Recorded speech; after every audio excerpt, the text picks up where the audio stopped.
I guess it's not really worth pretending like I have a following, but for the sake of continuity, I should probably touch on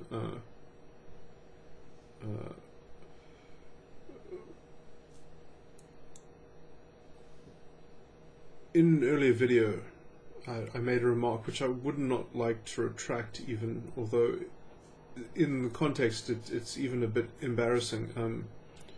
Talking about Stephen Crowder as being a part of the alt-right, I'd like to almost to save that for future discussion, because in my vision of things, well, I mean, on some level that would be the best. You know, someone like him would be the best figurehead of a kind of alt-right political governance, let's say. You need some kind of personality like that to make it as soft and palatable as possible, let's say, and to not live in an overt cultural, sort of disgusting failure. They would at least have to have the semblance of some kind of Western openness. But the concept that I would link this to, which is something that I want to address more fully in a separate thing, is to do with what I would call the realm which we're in now, which I think the emergence of which is very important, which is psychological politics, like the politics of personality style itself, and I think that we're breaking into that because of the internet, because of this because the medium itself is both hot and cool, as you know. So it's sort of, we've transgressed, not transgressed, but we've transcended the sort of even the McLuhan paradigms in the sense that a lot of the things that McLuhan sort of spoke about. The potency was there, the potential was there, although it was never fully tapped into because we weren't in the television signals as much as they were reflections,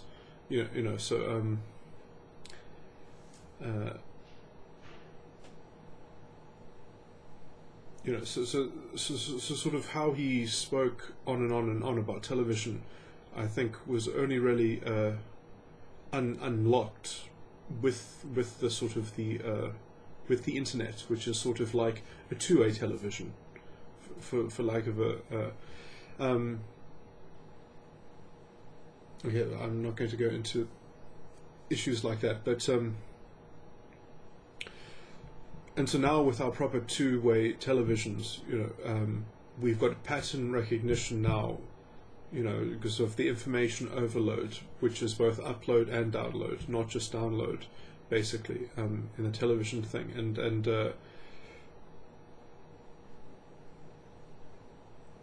that is finally then bringing the contents of the human soul, let's say, to the forefront, and yes, we have it in different mediums where we get different strata of it. So I think Twitter is a wonderful example, because you see, because of the character limitation on Twitter, you're kind of you're confined to thoughts themselves, and so then you can see the futility of karma quite quickly, because the only thing you can ever really do in that format is an argument, for lack of a better word, because you can't get intuitive arcing principles that are going to have a sort of ideological clash. So you can sort of get the individual beliefs themselves being argued about, but you can't you can't do an expose of the thematic interpenetration of what these issues deal with. You can't sort of that requires the kind of stuff that Sargon is doing with people, in the kind of in the longer format of intellectual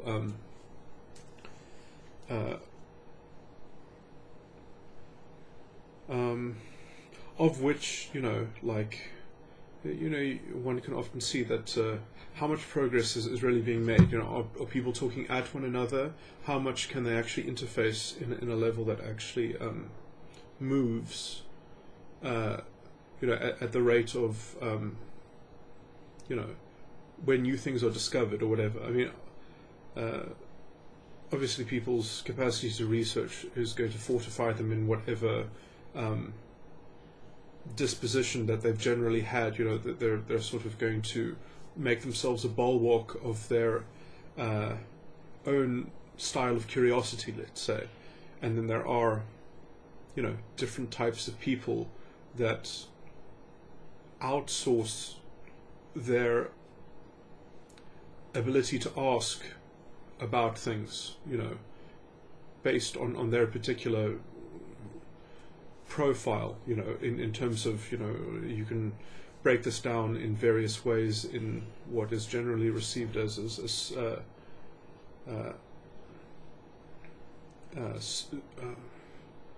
pseudoscience of typology, where you have descriptions of thinking behavior, which can be classified. I mean, yes, it's a kind of way, it falls under what most people often dismiss as the kind of, pigeonholing people, but it doesn't quite limit people in the ways that it does pigeonhole them directly. It sort of pigeonholes them by within a system of definition and description, which is not how that limits is a dynamic sort of question. So basically what I'm saying is you don't get fixed consequential, like determinism from doing that to people. You can't predict everything that they will say, think, and do. What you're predicting about them from that description is a tendency, you could even say,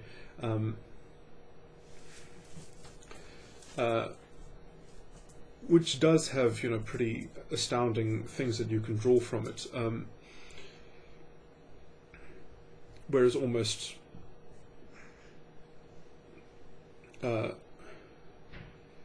between what people say, think, and do, one can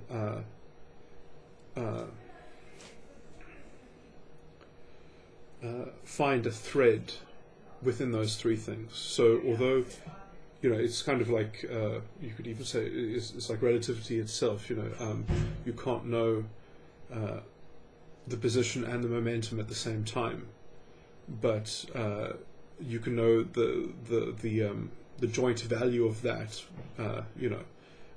Basically, so it's that sort of thing. Okay,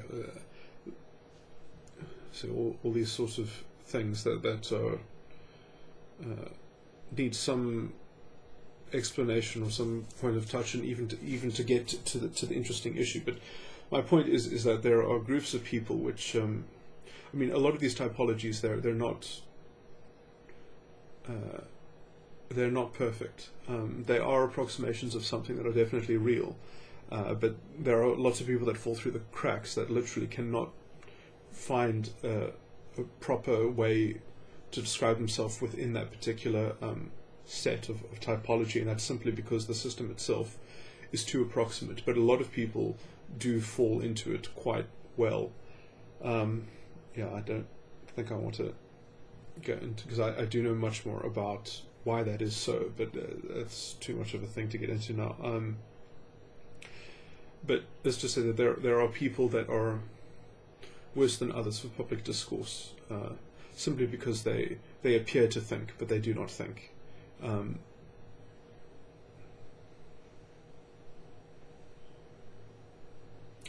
You see, my level of analysis is going to be socially very unpopular, because there are even judicial rules against doing this sort of thing in a courtroom, because it basically amounts to character assassination. That is my expertise, is character assassination. As for that's a good short form of describing it.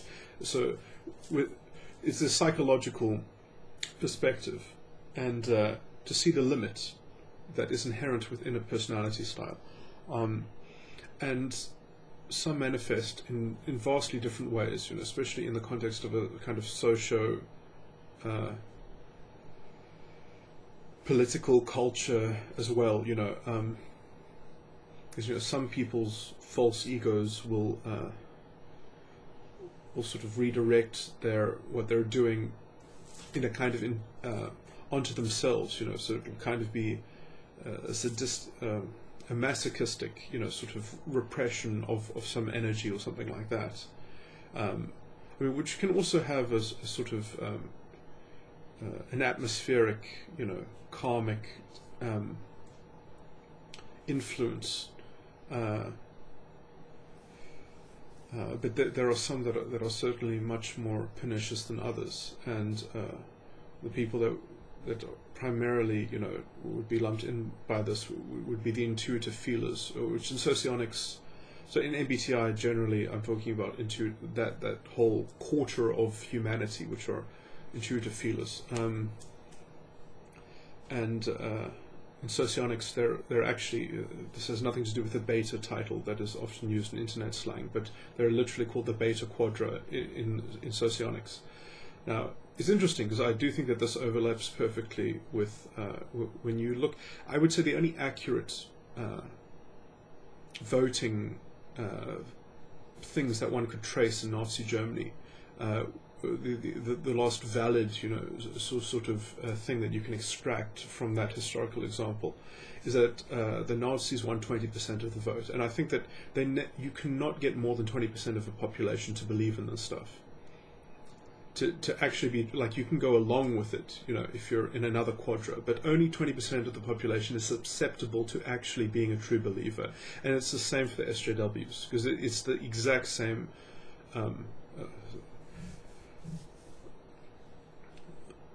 So I'm 10 minutes in, and now I'm getting to the topic of what I'm talking about. But anyway, so now psychologically you can break this down, and it does give you some interesting philosophical insights, because what they're doing is a psychological. This ideology is a somewhat a model of a kind of psychosocial, interface that some false egos have with their environment, because of how they relate themselves to their environment, and then they create a kind of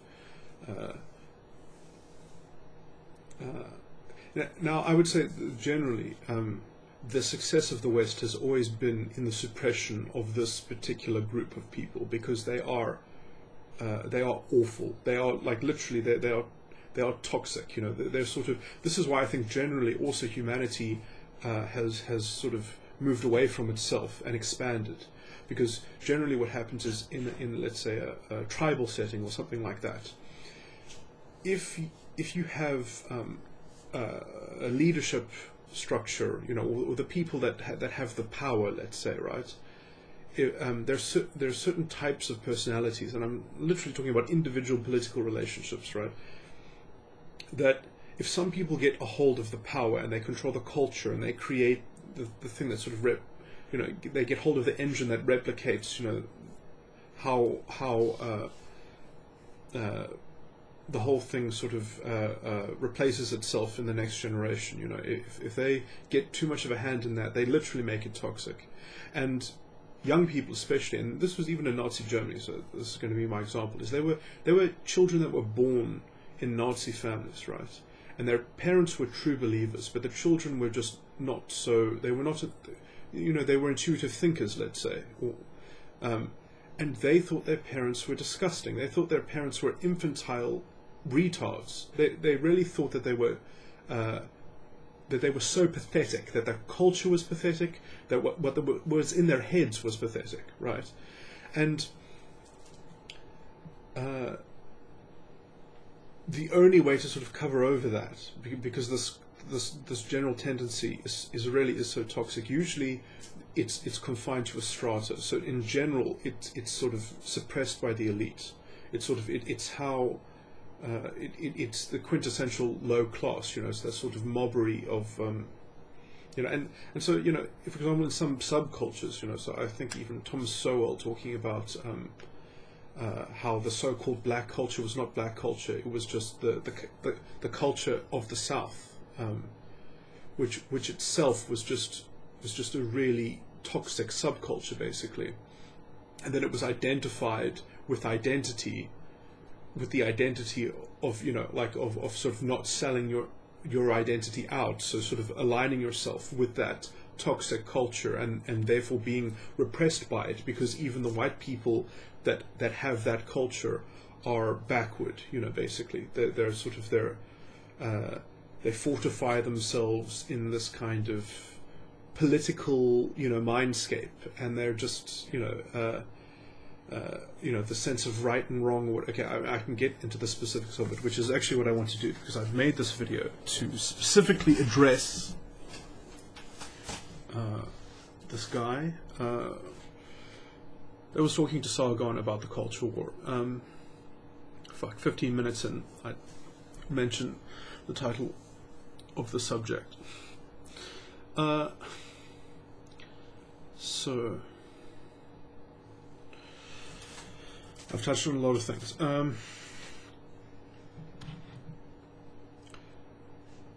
Okay, so I'm spelling out a thread here. The thread that I'm spelling is psychological politics, which I do think we're in the midst of it, and we do have to have a look at it. And it is part of a sort of cultural. Yeah, I did also want to bring in, and then this horribly convolutes everything, because I'd like to get into this stuff as well. But yeah, okay, I guess I don't want to touch on the Marxist stuff. Okay, so I'll just focus on the on what's happening in the in this intuitive feeling sort of cult-like culture. Now, fuck, I actually should have looked this up, but fascism, right? The word fascism, it's got the same sort of prefix as facsimile. I wonder if it is the same root. I should have looked that up. I actually could look that up right now.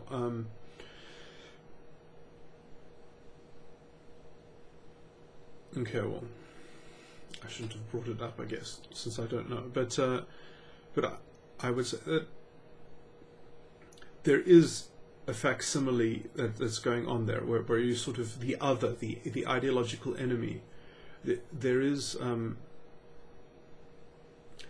you have to create a facsimile of that in your ideology, so that you can sort of completely ignore whatever opposition, or you can sort of, you've translated opposition to your position as evil. So sort of you've got a doctrine or a system that as soon as something is opposing you in any way, by definition of its opposition,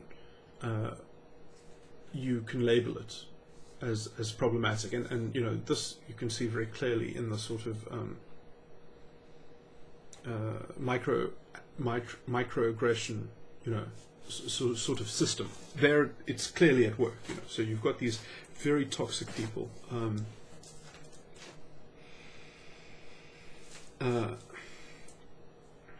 empowered by this sort of apparatus, which has all got to do with language, and you know, they are making these philosophical moves, or you know, in the objects of the psychosocial, you know,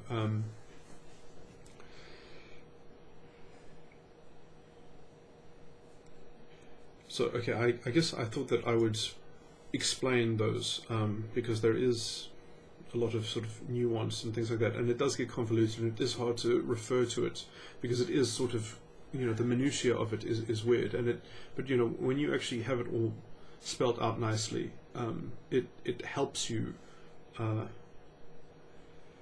exactly what you're dealing with, and it also helps you diffuse it. So I mean, like, you know, there are a lot of things that can be said about these people. You know, Sargon takes some pretty good shortcuts when he's just sort of, you know, sketching out the problems in the maneuvers that they're doing. You know, so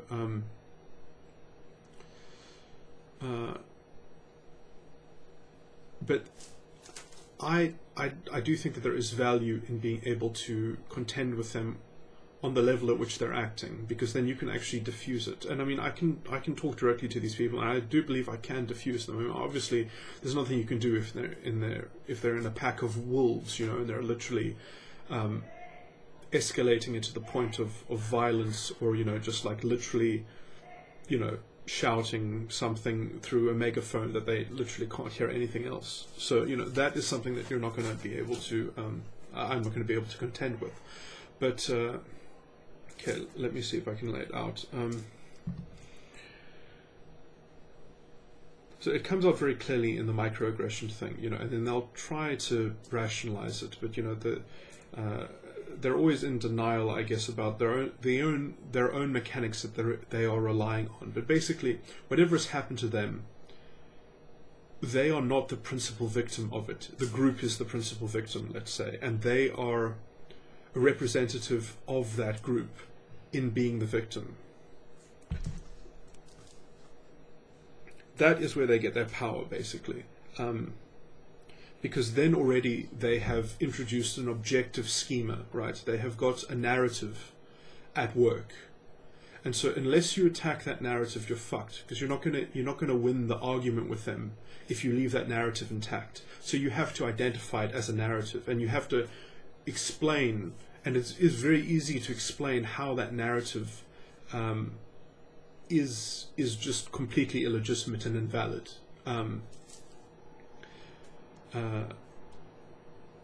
And also, obviously, what that narrative does then is that they can ignore you. It doesn't matter what you say or do. It doesn't matter, you know, like, they can just completely dehumanize you. They don't have to listen to what's coming out of your mouth, you know, like, and you know, part of that maneuver is that you can't, you know, this is why they always say you can't understand unless you're in the group, unless you're in that in-group, unless you are also a member. Like, it's impossible for you to know. So you just have to take, you know, that narrative as it's being, you know, like at face value. So someone's saying, I'm the representative of an ideological privilege. I mean, that, okay, so it's funny as well, because literally everything that they claim to be against, they are also themselves the perpetrator of. So, you know, they are using the boogeyman of white privilege to create an ideological privilege. So, you know, obviously, famously, Sargon calls them aristocrats, or was it royalty or something like that? But you know, so that is that's a good shorthand for it. Now, I did actually just write out something, because like I get lost myself in some of the nuances, because like you. And this is the problem, is to actually get it all laid out nicely. It's very mechanistic. And this is a problem as well, because if you try to lay it out, you know, people will just, you know, latch onto one word and say, oh, I wasn't doing that, you know, but, you know, it's sort of, you know, and then you sort of get into semantic arguments, and then they'll just do that because they just want to get back to their narrative, and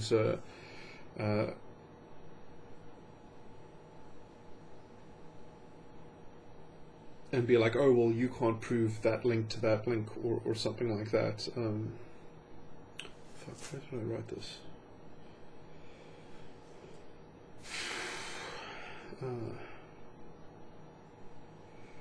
But I do think that there are a lot of people who potentially are capable of thinking through this stuff, and it would be good for them to have a look at, you know, like, the logical breakdown, because I can understand how people could even listen to Sargon and not be able to buy his characterization, which is essentially true, but because it doesn't have the technical detail, and you know, maybe he can say that he understands all the you know, nuanced technical details, and that he had, you know, that he's just sort of fudged it on the level of practical analysis, you know, just so it's easier to communicate about, without, you know, making yourself vulnerable to being bogged down by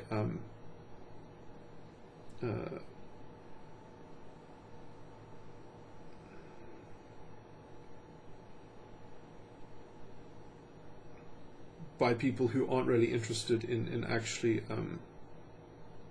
having a real discussion or engaging in a debate. Or famously, they're immune to debate. Like they wouldn't do that because you just can't understand.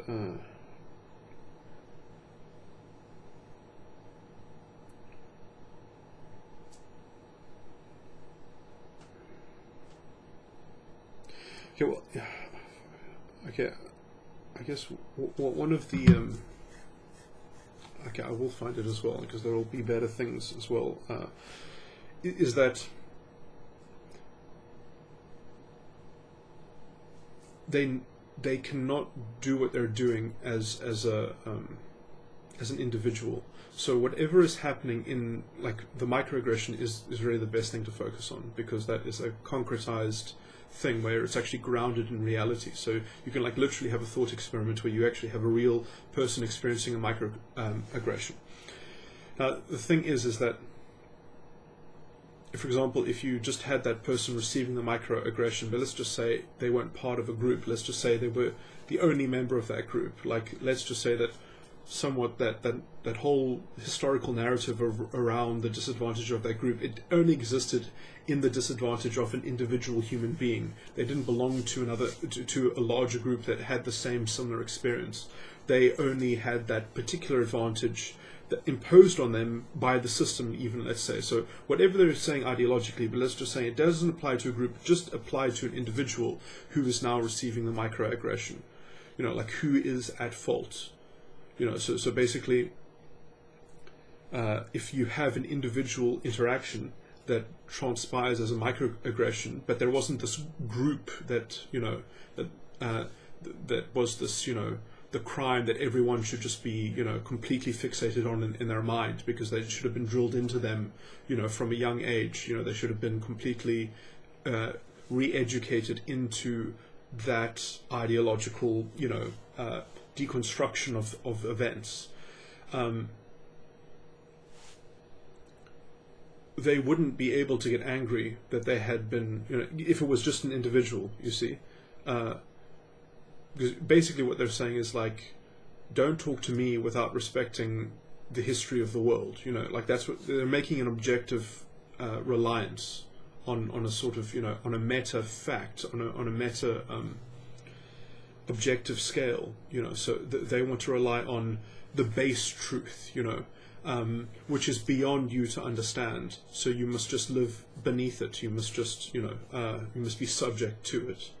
And you should just know that you should be subject to it, because you can't know it as the subjective victim knows it, but you must respect that. And that you must do without understanding. So you must understand that you don't understand. That is what the enemy is asked to do. So they must understand that they don't understand. And that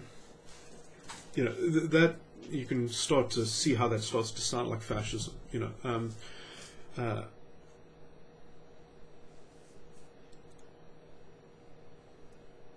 But yeah, so it's interesting because you see, it means that in the individual exchange, right, of the microaggression, and I've adapted, the thought experiment slightly, but some of what I'll say will also apply more clearly to generally how it's usually employed by these people.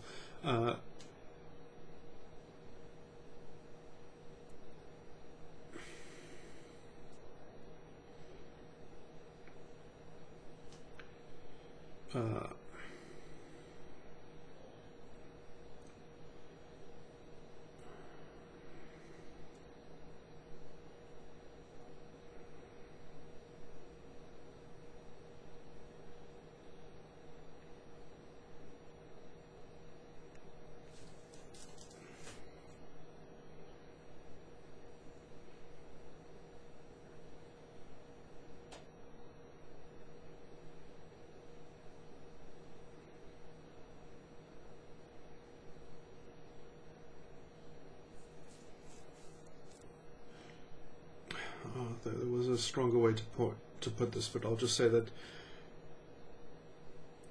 whatever the words that were used, which you're being dictated to that those words are objectively, intrinsically offensive, right? Basically, or they're subjectively offensive enough that they must be objectively regarded as intrinsically offensive, right? So you have to sort of swallow a fact.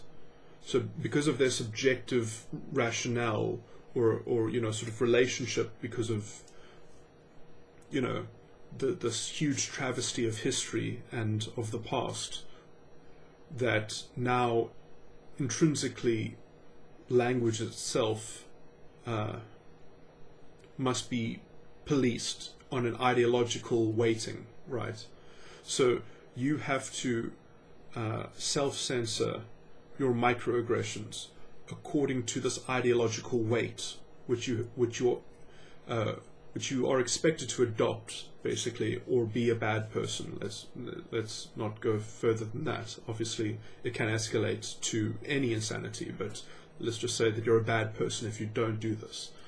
So, the ideological weight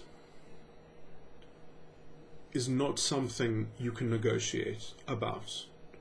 Like, so you have to take the obligation of attaching that ideological weight to your language, but you don't get to negotiate, you know, how that weight is constructed. You don't get an opinion. You don't get a say. You can't respond to it because you're not in the club, so you don't get a say. You know, so you're in the out group.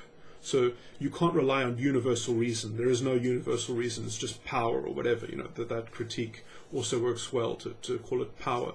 You know, this is, so it's funny because whatever they criticize, they actually sort of create. So they create this sort of fixed power structure. You know, so it's like everything that they expressly despise, they have literally brought into reality through this ideological thing. It's amazing. This is actually the functioning of a Jungian principle that says whatever you resist persists. That actually what you resist creates the thing that you are resisting. It's an amazing way to see this playing out. But okay, so the ideological weight. There was a further point about this.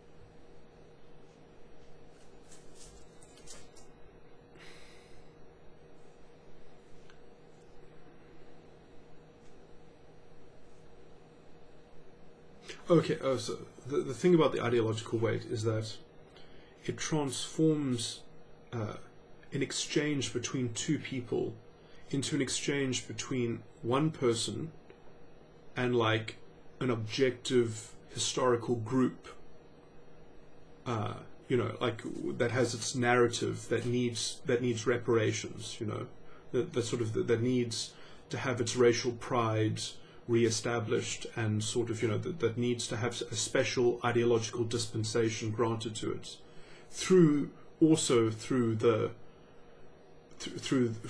deference through the ideological weight which the person must just accept.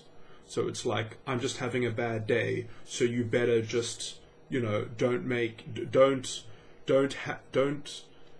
you know, like it's that sort of thing. So it's like, I'm just having a bad day mood. You just put up with me and do what I say because I'm having a bad day, and things are going to escalate really nastily if you don't. It's that kind of thing. And it's interesting because when you are in that mode, which is essentially a sort of a self-grief, you know, or you know, toxic is a word as well, but you know, like it's a sort of self-pitying, you know, kind of mentality as well. But you know, so obviously people have described it as the victimization and all that.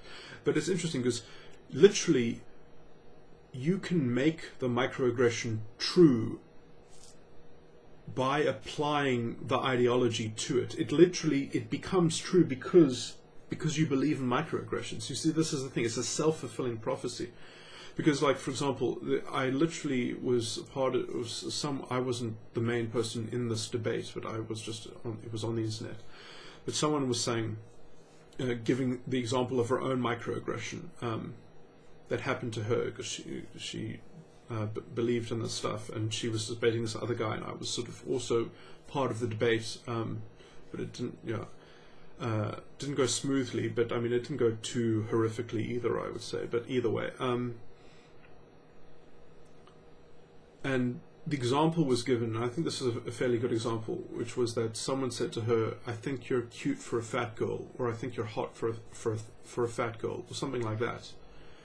And and it was interesting. So there were, like, two things. So the guy had to say, "Oh, well, obviously that guy," and she was like saying, "Oh, he didn't know that he was being offensive," or something like that, or he didn't think, and she was very offended by it, obviously, or whatever. And and so he was like, "Oh, well, that guy's disgusting," or he's a pig or whatever. Like, no one's going to stand up for that guy or whatever. Well,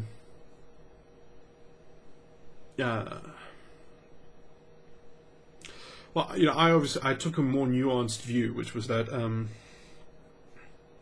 because she was like, she was trying to educate him about how he should police his language, how he should rather say things, because he didn't seem hostile, because he wasn't hostile.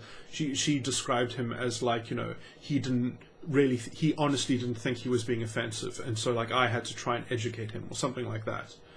And it's like, I guess the point is that, like, the intentions do fucking matter, so, like, if he wasn't trying to be offensive, then what is the point?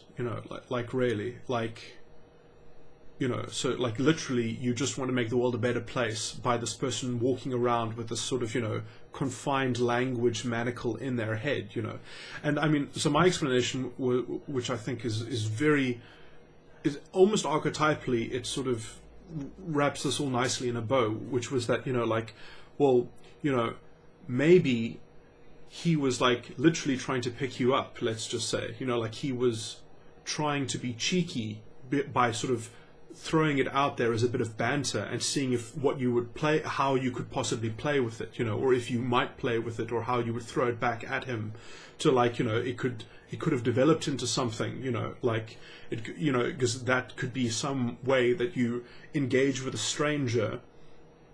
You give them, because she kept on complaining that it was a backhanded compliment, and I was like, well, I guess I'm a guy, so, like, I'm used to taking backhanded compliments, like, but I guess if you're a female with ideological privilege, all your backhanded compliments have to be converted and translated into purely positive compliments, like, because I do think at the end of the day that is actually one of the things that are driving this is that there are standards that are different in society, and people don't realize that women actually have it way better than men in general, like just and almost, if anything, women only don't perform as well because things are made too easy for them, basically, and because they take the easy way out, which, in some sense, sometimes that isn't their fault, that they are offered the easier route, and then they don't sort of perform in the same way, So I mean, obviously, being able to get better marks at school is not the same thing as developing an independent critical faculty, So there's that sort of the sort of the persecution that a man is expected to endure, and the niceties that women are expected to be entreated by, are going to develop different capacities within character, obviously in an aggregate sort of way. You can't generalize about individuals, but yeah. So I think there are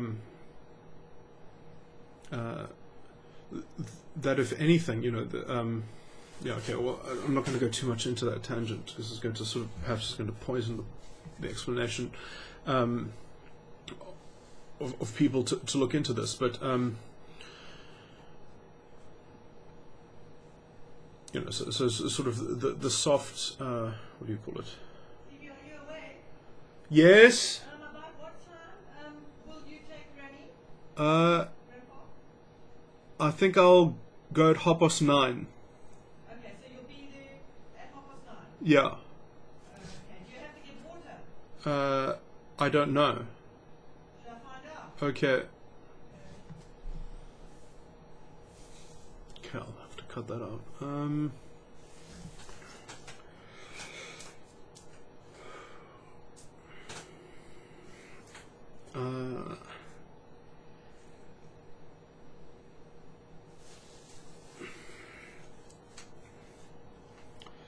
So the ideological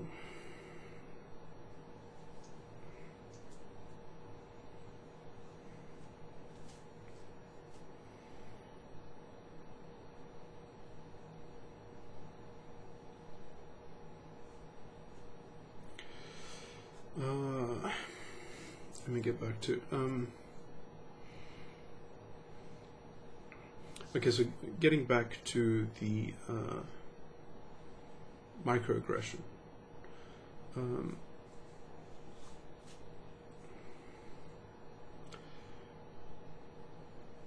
Yeah, so I guess I mean that's something that can diffuse it right there, you know, like, because you know, if you divorce this person from the membership that they're claiming of this, you know, sort of important victimhood, you know, which does give them a kind of self-importance, but at the same time, a self-importance over the person, you know, that they're having the exchange with. The best way to characterize that is that they get to, at whatever point at which they'd like, to rely on a kind of autism, so that they can just, as they wish, they can just depend on this whole ideological, you know, power system, by resorting to this kind of autistic relationship to people that they're talking to in their personal space. So it's like they can just recede into that autistic ideological mindscape. Because it's like, if you did divorce them from belonging to that group, then they would just be an angry person shouting at somebody else, when if they wanted to get anywhere, they would have to, like, literally be able to win an argument, or literally be able to defend their idea, rather than just defend their subjective emotions, which ideologically they're entitled to, and that they're entitled to have compliance of other people through.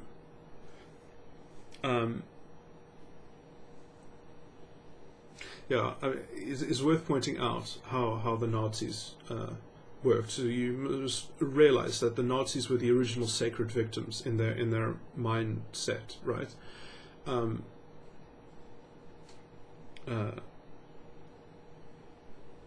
That everything that had, you know, everything that has happened to them that was bad was because their history had been diverted from the utopia that was entitled to their superiority, you know. So basically, and so superiority in this sense is still accomplished by the SJW. It's just accomplished through the concept of equality of outcome. So it's basically, well, because equality of outcome is an intrinsic natural sort of law, because there isn't equality, that means that there must be such malevolent, systematic oppression to make those people so unequal. So like that is how they, so obviously they must be superior, because it must take like a huge maniacal, you know, white privileged system to keep those people down, right? So equality of outcome is both is used twice, you know. So it's sort of the it's both the justification and it's also the it's the reason for so now I'm trying to remember something that I wrote, which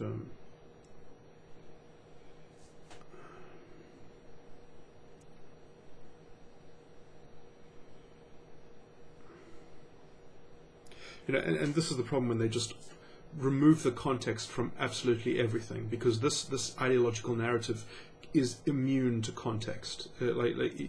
There's no nuance, there's no sort of analysis. You can't, because they don't have universal reason. They just have equality of outcome.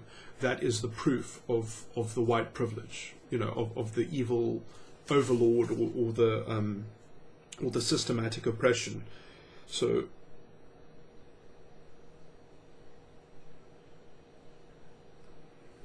you can only have a deconstructivist view of things if you have that kind of base premise, that the basic law of nature is equality of outcome. And equality to what then? Obviously, because there's no positive defining thing there. Because if you say equality of outcome, well, if you actually were to physically make everyone equal, the easiest way would be, like as Jordan Peterson says, for everyone to be dead, then you'd be the same. But there's no obvious way how equality of outcome suddenly is everyone is the same as the person who is at the highest standing in our that has ever been produced in history. What is the measure then? Because when you say equality of outcome, if we've not had it because we've always had these systematic oppressions or whatever, or I guess this is why they have to believe in magical history, where it was like, oh no, it was actually pristine once and it was destroyed by the white man, or so there has to be this sort of, so it's a very fudged historical thing, and it requires you to create a mythology, really, that's quite shallow, which is also a good reason to suspect why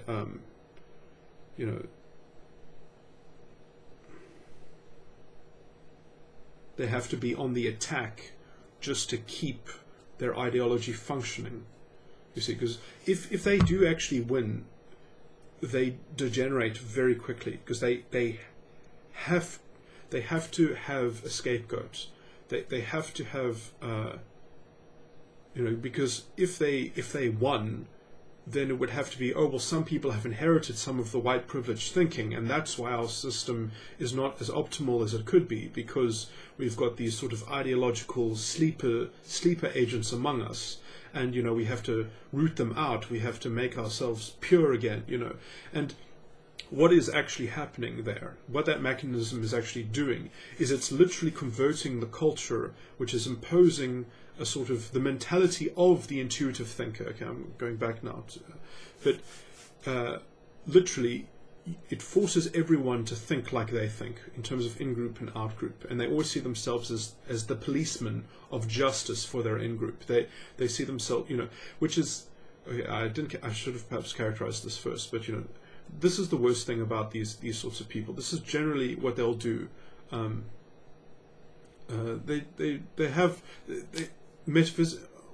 I'm going to describe it, all the intuitive fields basically all do this. Some of them do it intellectually, some of them do it, quite, they're quite good at hiding it, some of them, like there are people like this in academia, and they are problematic because they are sort of, they're quite obstructionist, they're sort of, you don't want these people to be gatekeepers for more intelligent people that happen to be below them in a hierarchy, because they will, they don't want any of their stuff being challenged, and they are quite happy to, anyway, okay, so let me just say how they operate. So what they'll often do is they will be the representative of a kind of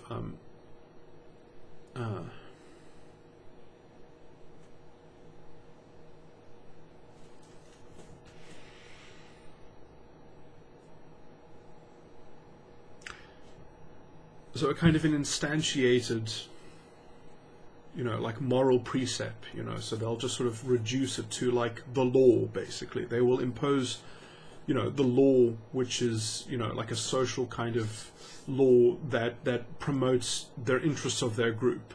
And so they will always be promoting their group. That's what they'll claim to do. And under that auspice, they'll be like the sort of, the stereotype of that kind of thug-like policeman. That's sort of what they are in an emotional way. So they'll label you as the threat to their groups. They'll always act in defense. They'll never be the aggressor. They'll always be the sort of the stalwart defender of value. So there's typical people that are in the alt-right. So these are the same people that join the KKK.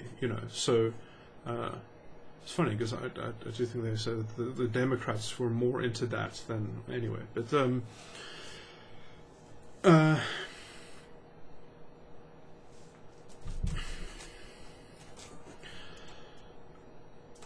so they kind of feed on this mob mentality on some level. They're sort of that is the culture that they subsist on, really. And the worst thing about the mentality is how whenever they operate, they oversimplify. They strip down everything of its context. They have to have it simple. It has to be good guy, bad guy. This is the biggest problem with them, because whenever you do that, it might be expedient for the person who gets to perpetrate that power over the other person. So this is what I would call, this is what the SJWs are, because they're perpetrating their ideological power over other people, in ways that, like that just, it has a built-in oversimplification. And now if let's say that becomes popular, let's say that becomes in vogue, that becomes, the political sort of culture, as a society, you're fucked, because you can't actually solve problems now, because you're stuck with that oversimplification, that you have to sort of continue to keep up, or to pay homage to. You can't sort of go back on something that you've done, because you've like literally just made somebody else's life shit over it. So you can't sort of, you can't backpedal on it. So you're sort of you're stuck with it, and that and so generally what happens is, because you're stuck with so many things like that, which literally are just so non-thinking, because they fudge problems into superficial, sort of like feel good, rah rah my team, sort of bullshit, and when you do that, like, you can't do anything, and so generally what happens is, you turn into the kind of Godfather mobster kind of person, So this is another example of these NFs, So it's a sort of doing business, but on the level of a kind of personal projection of sort of, I'm representing the interests of my group when I, like, take my time in torturing you, So it's a sort of, like, yeah. So, I mean, that whole thing, it is an intuitive feeling, kind of personality. Anyway, I'm going to try to wrap this up now, but what's my point about the intuitive feelers? Yes, there was a sort of final point here.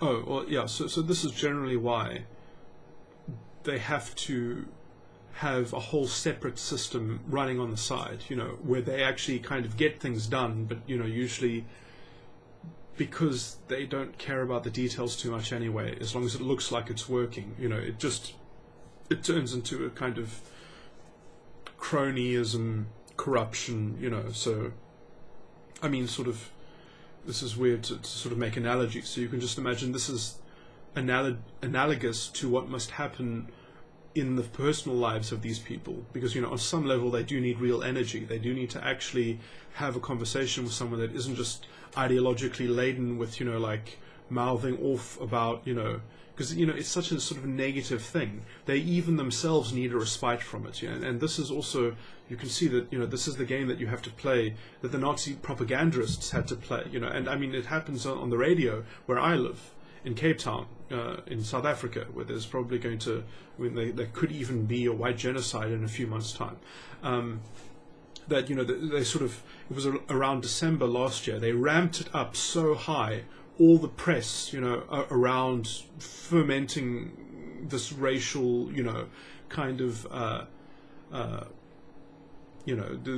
this ideological bullshit. I mean, there's a guy on talk radio who literally is the most, he literally just, it's like he burns our constitution every time he's on the radio. Like, all he does is just destroy non-racialist thinking, like he's just trying to sow the seeds of black fascism. I mean, that's literally what he does. I mean, it's really disgusting, and they'll be like, phone in and have a debate or with this monster, like, or make a comment, on the radio show's website or something like that, and it says there, you can't say anything hate speech, you can't say anything that's racially charged or whatever. Well, this guy is literally giving this whole ideology on the radio. So it's like, so if I address race in attacking this guy, because this guy is like literally a racialist, like that's all he is. Like, so if I just describe non-racialism to him and explain like how he's a disgusting racist, like, and he is a disgusting racist. I mean, he's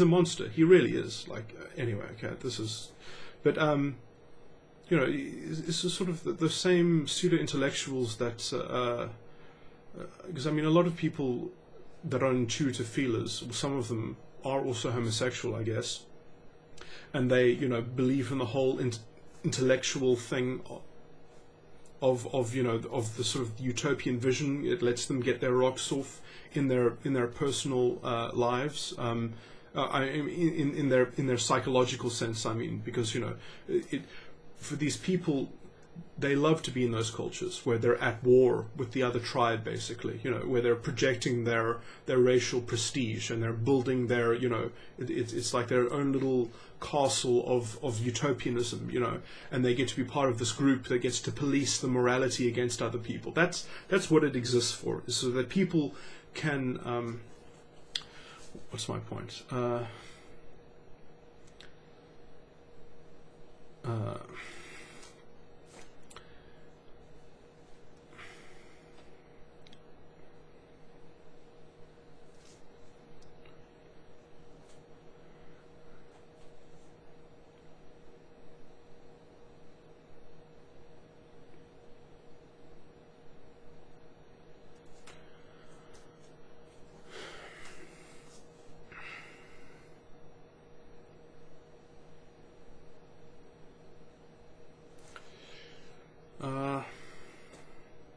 Okay, well, I guess the point that I wanted to get back to was that because they create the sort of this real, they have to inconsistently also do some, real thinking, let's say, and because otherwise you do just spiral into delusion. Okay, well, I was talking about how they. How it has to go in waves, because you see, like, they're even toxic to themselves, like, because they need something to destroy. Oh, okay, this is another feature that I should have said, because it's also quite a core feature, is that this whole persona has a sadistic edge to it. So that is how they're actually. So they exist to kind of cut things down, and if you don't have something to cut down, so. That's why they want to be the policeman of their group, which is also why these people should never have any authority over children. They should never be in politics. I mean, ever. Like, they should be, people should identify them as being, bad politicians. Should never have any authority or power, especially over children. In terms of just, influencing them. their minds. I mean, it is a problem because there are about 20% of the population. But yeah, that sadistic edge, you see,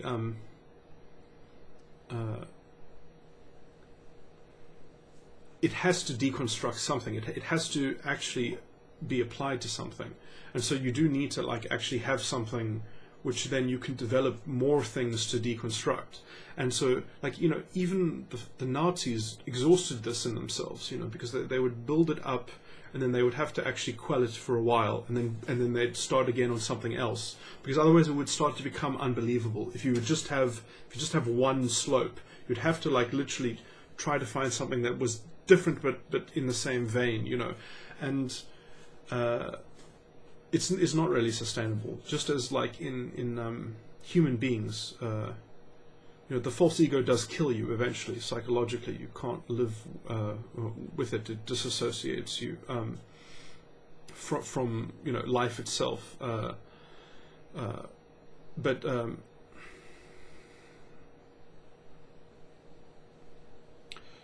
this is why often like if something goes someone's way for too long, and they're not sort of forced to come back to the ground again, like they win the lottery or something like that, they need to cycle back. They need to actually ground themselves, but they can't, because they can do whatever they want because they won the lottery and they have enough money to keep it going. But they eventually will engineer the conditions with which they get grounded again, because they need to start that cycle again. They can't, like their own psychology is just there's a part of the false ego which it has to be cycled through. It can't be left too long, because it just becomes way too delusional. And that's what happens in this ideology. So it's always the victim of its success. It really is. If it gets its way, it just and I mean, on a kind of meta level, that's sort of what's happened. That this segment of our culture has risen up, and it's always a great opportunity when any bad thing happens that you can actually create a say a teachable moment that hopefully we're going to learn something that's going to actually embed itself in what transpires, that we won't have to learn the lesson again, because we'll actually have a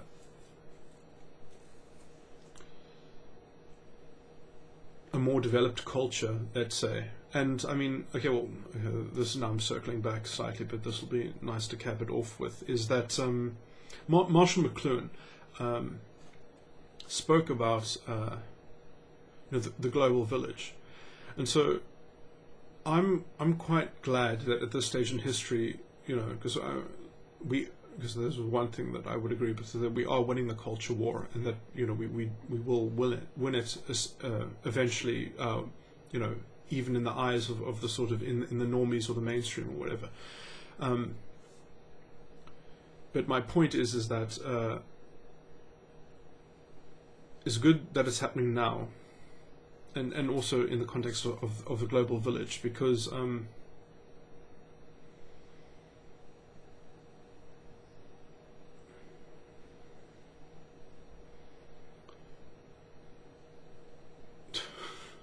I lost that thread now.